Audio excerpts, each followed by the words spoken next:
back. WNST, Towson, Baltimore, and Baltimore Positive. We are AM 1570. We're going to be taking the Maryland Crab Cake Tour back out on the road beginning the 9th of December. We'll be at Fadley's down at Lexington Market. Every time I go in there, I'm like, this might be the last time. It might be the last time. They are moving into the new market. They're moving to Catonsville, but we are going to spend some time with them talking about shipping crab cakes for the holidays as well for all of our sponsors. All of it brought to you by the Maryland Lottery. I have some Raven scratch-offs to give away. We did have a $20 winner last week at Pappas during our conversations with Mike Bordick and Adam Koleric. We'll be doing that on the 9th. Also brought to you by our friends at Goodwill and Window Nation, 866-90-NATION. Make sure you're saving money and getting nice and warm. It's so much warmer in our place with these new windows, so I'm very appreciative of that. This guy handles money in the American dream. He is a real football fan. I've known Leonard Raskin for a couple decades now. I don't know where the Jacksonville loss ranks on all of this, but more so than even the Ravens, you have this nouveau spirit for all things at the Ohio State University. I know you handle the American dream, but you also put pen to paper and write them a very, very nice honorarium for educating your lad. Sophomore, yes, right? Your boy's a sophomore? Junior. Okay, all right. Time goes by, Ness. It goes by fast. You only get so many chances to beat the team from up north. And two in a row losses, but this is a grievous, horrible. It was the first, I think, in 25 years on the turf at the Shoe loss. So first in the century that they lost to that team up north with brother Harbaugh at the helm. The Harbaugh family got off to a real good start in the weekend. It was an interesting kind of deteriorated into a minute and 35-second press conference with 3 media members in Jacksonville. Oh my goodness. It was a tough weekend for Jim. It was a great weekend. It was a great first half of football. We drove back up after Thanksgiving Friday, got up early, did a little skull session, which is the pregame band practice. Watch the band, watch Ryan Day come in all fired up that they were counting the clock 365 days waiting for the game. Before the season, he came out to the team, to the fans, to the alums, to everybody associated, said we have one goal this year, undefeated, second goal, Big Ten championship, third goal, playoffs, fourth goal, national championship. And in one fell swoop, 3 of them went away in the second half of a game where his defense couldn't stop the bomb. Literally, really crazy game. They stopped him the whole game. They outplayed him the whole game. 5 plays, 2 runs, 80 and 85 yards or 80 and 75 yards, 2 passes, 70 and 80 yards, 4 touchdowns in the second half, 28 points, and boom goes the dynamite. And they went away. Well, so you went out for the game, correct? Well, we went out for the weekend with the boy for the game, and then yes, for the game. And I mean, you built Saturday 8 months around this, right? Your kid was there in the middle of the plague, right? Yeah, it was on the schedule. Absolutely, it was on the schedule. Your kid gets 4 years at Ohio State. The first 2 were plague marred, and this was like you're number 2, they're number 3. You're up there. The game for the year.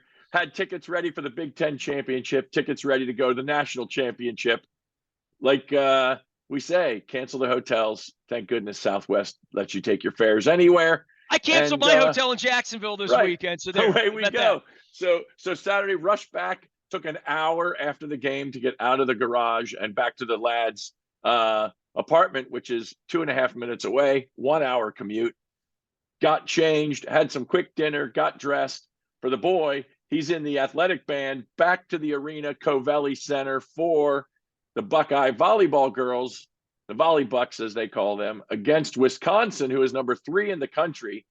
And in 4 sets, took down the volleyball girls. It was a tough night. Well, now I have to ask you this because your kid's in the band and you're a football fan. You and I've talked about being a baseball fan and liking sports in general. Have you ever watched volleyball prior to this? The only volleyball that I watched was Flo Hyman in the '84 Olympics, and I played some volleyball, beach volleyball. I played a little volleyball. Played a little volleyball in college, intramural kind of stuff. Liked the sport, never watched it. This year, the boy's in the band. He's playing at the volleyball games. Got to watch it to see if he's on TV for 30 seconds. This time, the whole 2 hours, he's playing in the band. We get to watch the whole thing. I got lots of video, lots of pictures. And by the way, there was a volleyball game going on. And there was a hangover of the Michigan loss. Michigan. Yeah, it was terrible.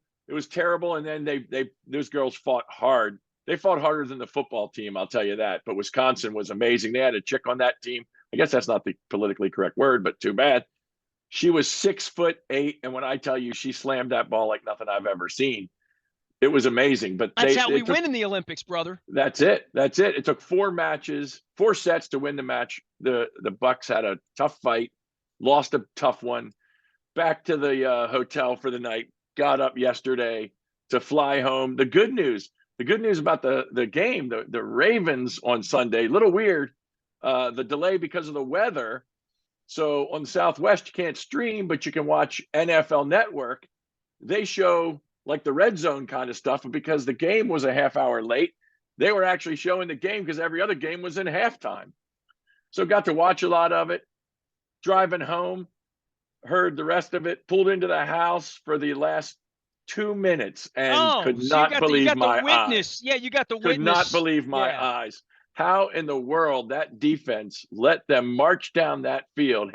As my wife calls him, hair boy that looks like a girl. That's what my wife calls him, Trevor.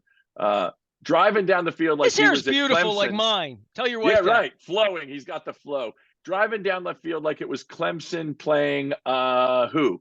Anybody in the ACC, perhaps in 2 years that he was there. Just dominated the Ravens defense. He throws the ball well. I mean, that's why he's a 1-1. But he puts the ball right where he wants the ball. But you're supposed to cover the receivers in the last 2 minutes and not let them get out of bounds and not let that happen when the team has no timeouts and 1:40 to go and leaves you 11 seconds or 14 seconds or whatever it was on the clock. That was disgusting defense. Hey, at least they kicked and gave Tucker a chance, I mean, they couldn't even do it the right way at the end. Right. That was amazing. And boy, he was a yard short of major history again. And I had all faith that 67, he was going to bang it through, but I guess that leg just had 65 in it, but not 67. I thought they were going to win the game. There was no point during the game. Leonard, I write columnists now, and I know you've read my columnists. We could talk about Lamar's comments in the post game and whatnot out on social media. I would say this. I was writing during the game. Old school. Kind of reminded me back when I was covering the skipjacks up in the press box. I'd write. We called it in the newspaper business. It was called running copy, meaning you would write running copy about the game. You would put the header on it, the lead, and you would send it, and it would make the first edition of the paper. So I started to put some ideas together for my column because I was watching it on my computer and on my television, right? And I made notes. All of them were alluding to the fact that the Ravens had won the game, that it's gotten out of balance with the offense and the defense. The defense is so much better than the offense. And how are we going to win like that? And defense wins championships, blah, blah, blah, blah, blah. And then all of a sudden, I didn't have that lead anymore. They didn't win the game. The defense didn't look elite. And more than that, the notion of where the offense is for running the football, for efficiency, and for doing anything other than what they're the best at doing right around this time of the year, which is Lamar left, Lamar right, Lamar for a first down, Lamar diving. That's still their best play. That's their best chance to gain a first down at any given point when they need one is Lamar, juke him a little bit, fake a handoff, move the other way, hope there's not a linebacker standing there. Yeah, I'm a football fan. I've been a football fan a long time. And I look at this team and I just wonder, 3 field goals in the first half that should have been touchdowns. At least 2 of them should have been touchdowns, clearly. Don't know what the heck happens there. I didn't get to see it all, but what I did see didn't look good. And mistakes. Again, mistakes. How in the world in this, what are we in? Week 12? 11, 12, whatever it is.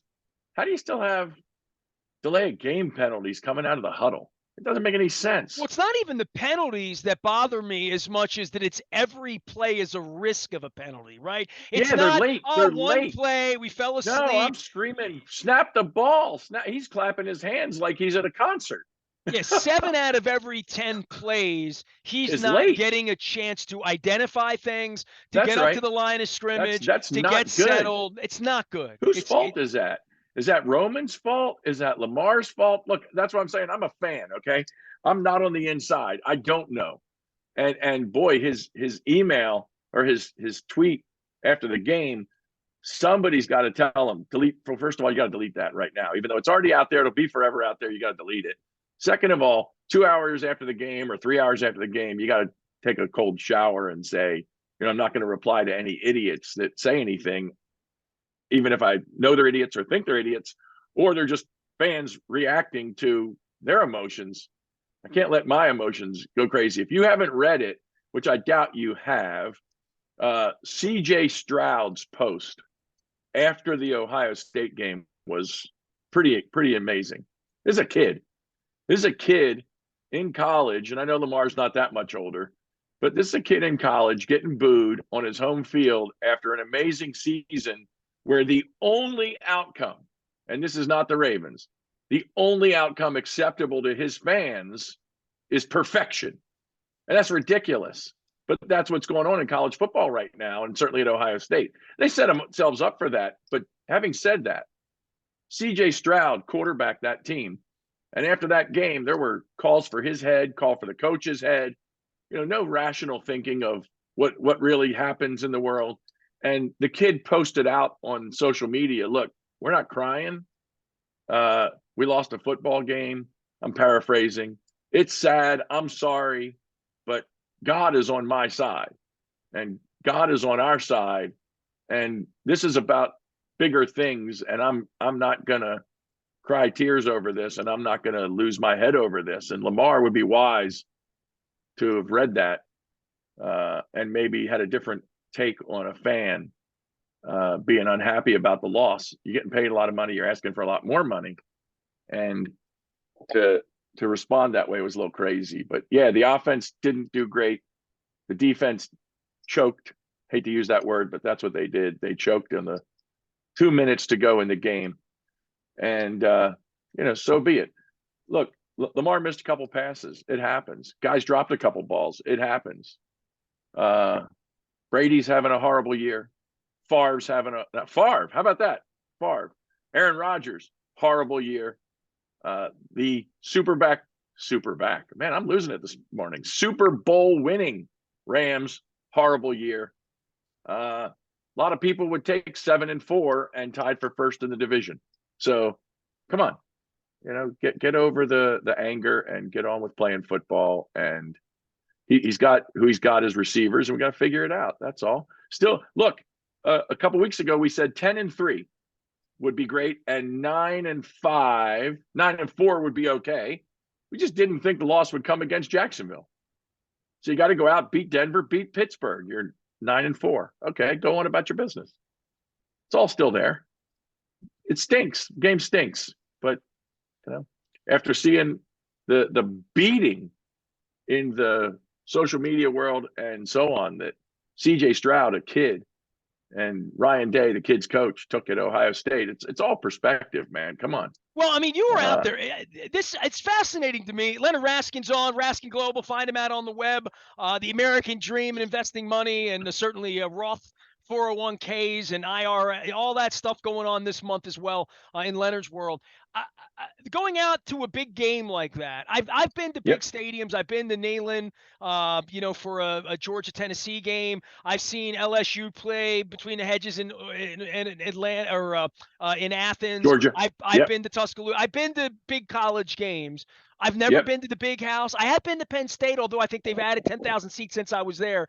The Horseshoe is, I don't want to say a place that I've wanted to go. I've been to the Schottenstein right out in front to see Jimmy Buffett. I know what the stadium looks like. I've been to Columbus, but there's a vibe of that game in that way with those stakes that is, if you're going back to Woody Hayes and Bo Schembechler, they always play. It always means a lot, but it's never for the national. Like this was big stakes, big money, post-play. This was huge. Goes there. Huge. Give me the vibe of like the day there, because I don't, I've never wondered like what goes on at Ohio State on game day. I've never been all that interested. It was huge. It was huge. We got up, left the hotel 6:30 in the morning. We weren't the only ones. We got to the campus. Noon kickoff, right? It was noon, right? Noon kickoff. Mm-hmm. Got there around 7, just about 7, to get in line to go into the pregame band warm up, which is at 8. Doors open at 8. We were like 20th in line. Outdoor? Indoor. Okay. St. John's Arena. Place is packed. What was the weather 5,000. Saturday in Columbus? Saturday morning was sunny and 45. It wasn't bad. Chilly fall day. Gotcha. Chilly, Okay. chilly fall day, beautiful. Right next to us, outside of that center, was ESPN game day. They started at 9, but they had people out there at 6 in the morning, getting into the area, getting their hard hats on. And Man, you really thousands. flew into the experience here, Oh right? yeah, thousands. Yeah. ESPN game day right there. The crew picking games, everything across the campus. Not across the campus. The other side of the stadium was Fox morning Saturday. They were there. Both pregame shows were there, so it was everything. And on the Fox set, Urban Meyer is on the Fox set. So you got a little bit of Local flavor. Ohio State never lost to Michigan flair. You know what's crazy is that he's getting paid millions of dollars to coach the Jaguars on Saturday or Sunday. Yep, Sunday. You know, so he's there just counting Shad Khan's money right now. Talking on Saturday like it's free, but I'm sure they're paying him at Fox too. And not too much though, because it would offset the money, and you wouldn't want to do that. That's right. So he's getting plenty. He's talking bucks. The whole place is crazy. There must be, I don't know, a couple thousand Michigan fans, and the Michigan band was there. So they're there, and the place is fired up. The pregame is crazy. The band comes in. The place is going wild. 106,000 people in the shoe. Yeah, see, that's just a lot of people. You know, amazing, amazing. And until you've been in an experience with that many people, and the noise, talk about it and say, "Well, I've been to Camden Yards, or I've been to." No, it's just different, man. It's different being in those big places. And the noise, and it's like if you've watched or been to Cameron and watched a Duke game, the students have rituals.